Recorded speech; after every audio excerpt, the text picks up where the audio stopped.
Yo, happy Monday, folks. It's your boy, the Cleaver, calling Andrew. We're on a road trip today, so why not talk a little bit about Extreme Rules from last night? WWE Extreme Rules was okay, I guess.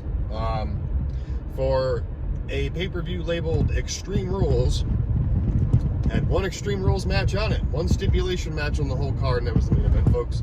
But we saw a little altercation between Omos and AJ Styles, with Bobby Lashley all jumping the New Day kids. All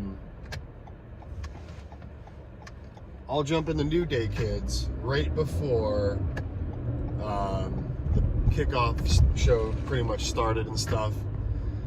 So we initially thought that Liv Morgan versus Carmella was going to be on the actual card. No, this match was moved to the kickoff show. Man, I picked a wrong road to come down. It's Construction City. But anyways, Carmella and Liv Morgan were moved to the kickoff show to make room for WWE Champion Big E and the New Day to challenge Bobby Lashley, Omos, and AJ Styles. Liv Morgan with the victory. Very happy for her. I'm glad they keep doing this little thing with Liv Morgan, okay? And it's kind of driving me a little crazy, but it's like they're starting to push her, and then they just bring it back. And it's just like edging. It's stupid. It's, it's pull the trigger or just leave it alone. Like, finish the job or, just leave it alone. But, the second match of the night, or actually the first match technically kicking off the Extreme Rules pay-per-view, was that 6-man New Day versus Omos and Styles and Lashley. You guessed it, New Day kids win.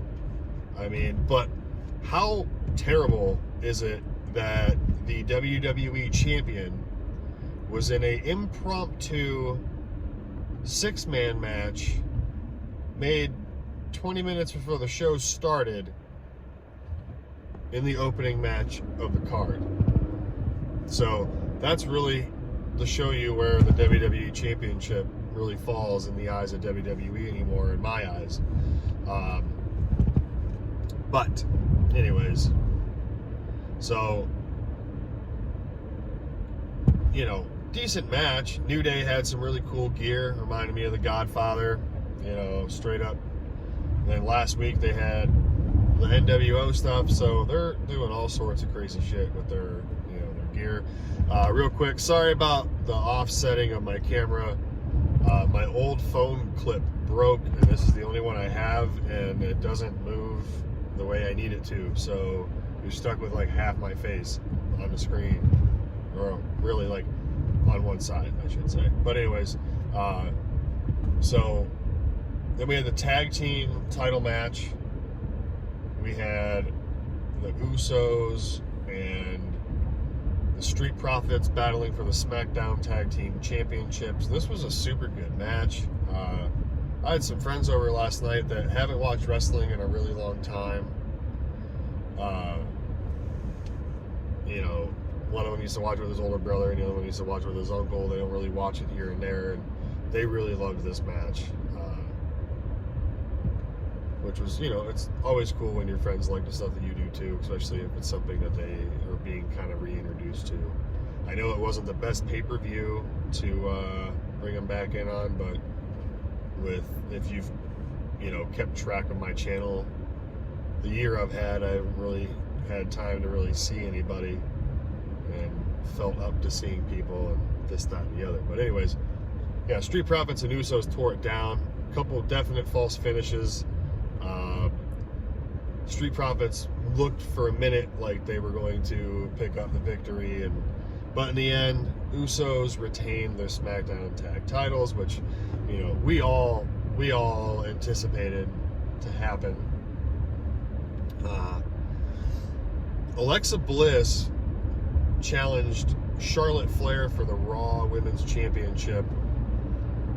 Charlotte has been, you know, on this little thing with Alexa for a while, and they've been having Lily, and then was it Shari? Like, she got her own freaking doll.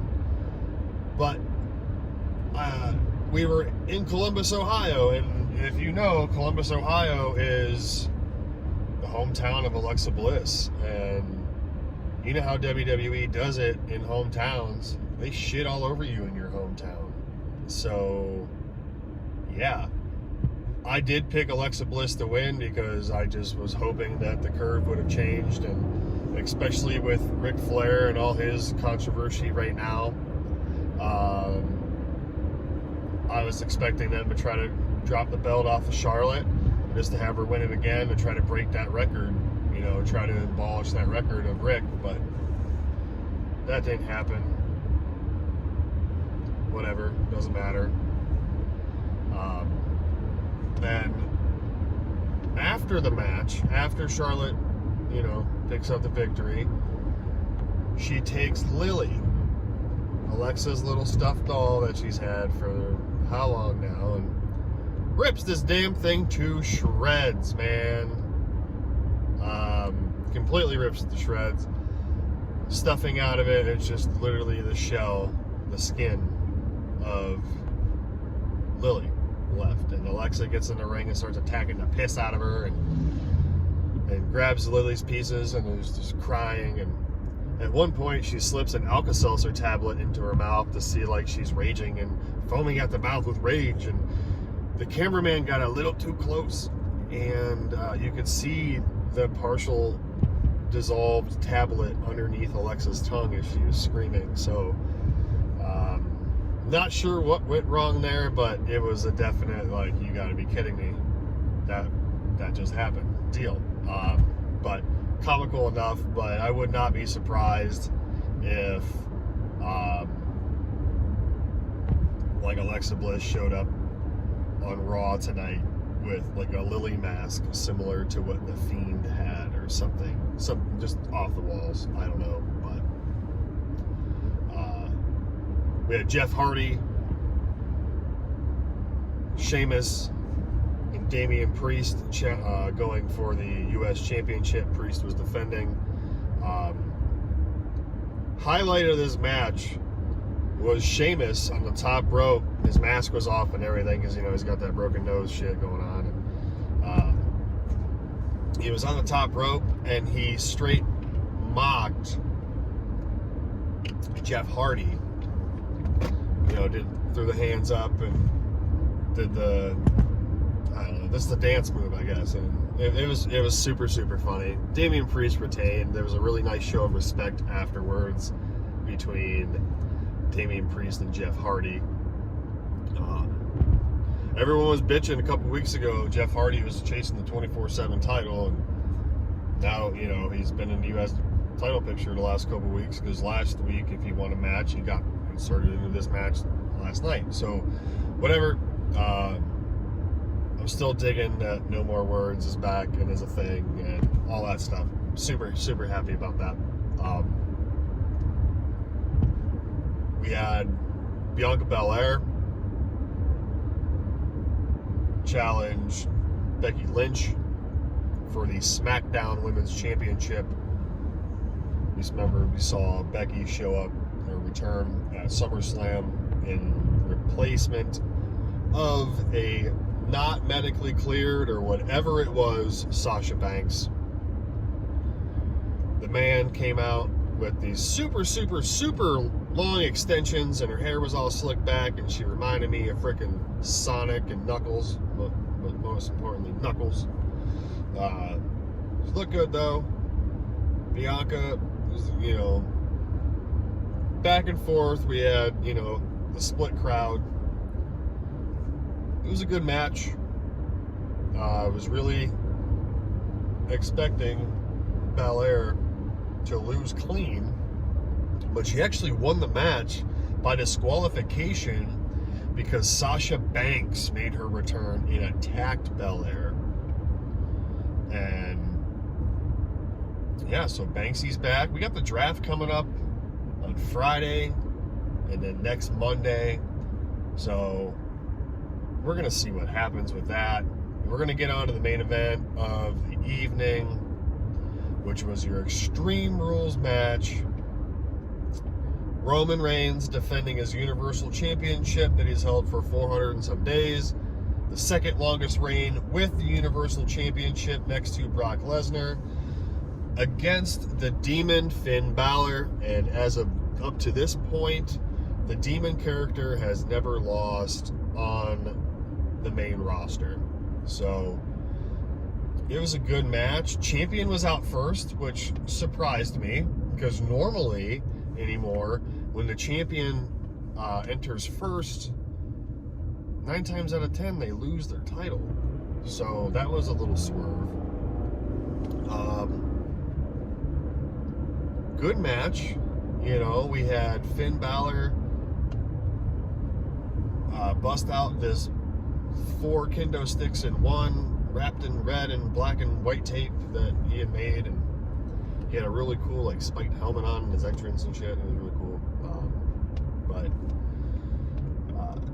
You know, the Usos got involved, but it was really at the end, and I was, you know, really expecting that to happen anyways, so I wasn't shocked when it happened. But then, like, they laid out the Demon, and he was on the outside, and then we get that red light. Remember, like the Fiend red light, and then the music starts playing for Balor. The beep, and every time it beep, Balor's laying face down on the ground. His body would jerk like this. It was a little silly, but it worked. And then the music hits, and Balor just pops up like a bat out of hell, just angry as shit, ready to go, and is just tearing ass down. And he gets up into the corner, getting ready for coup de grace, and the top rope breaks, and down falls Balor, and spear, because it looked like Balor hurt his knee. Spear by Roman Reigns. 1, 2, 3, and still the tribal chief, the head of the table, Roman Reigns, retains the title. And we'll move on to Crown Jewel to challenge Brock Lesnar for the Universal title. I think it's like October 22nd, or I can't remember right off the top of my head, but so we have that to look forward to. But yeah, that was my review. I mean, I give it a B. It did have some really good matches. The card, as I discussed with Noah Foster on our predictions video, the card on paper looked really good. So, but anyways, thanks for checking out this little recap, my thoughts on the show. Stay tuned tonight over on NoDQ.com for Aaron Riff's live stream of the Raw recaps, because opening the show tonight is Big E and Bobby Lashley for the WWE title. So, if you're new to the channel, make sure to hit that subscribe button. If you're old to the channel, thanks for coming back. And make sure to leave a thumbs up if you've enjoyed this video. As always, support NoDQ.com. And stay tuned for the NoDQ review coming this Thursday at 8:00 p.m. Eastern Time. But I am the Cleaver calling Andrew. I appreciate you all coming out. Have a fantastic work week. And I'll catch you guys next time. See ya.